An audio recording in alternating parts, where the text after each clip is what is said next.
मंदिर ध्वजा लहराए सावली धाम रुडू शोभतो सावली धाम रुडू शोभतो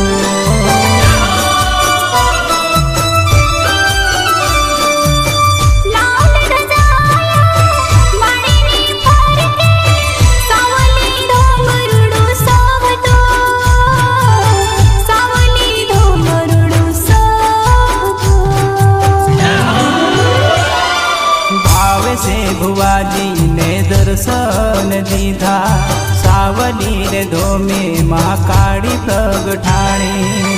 सवनी आशा पूरी करे हो माँ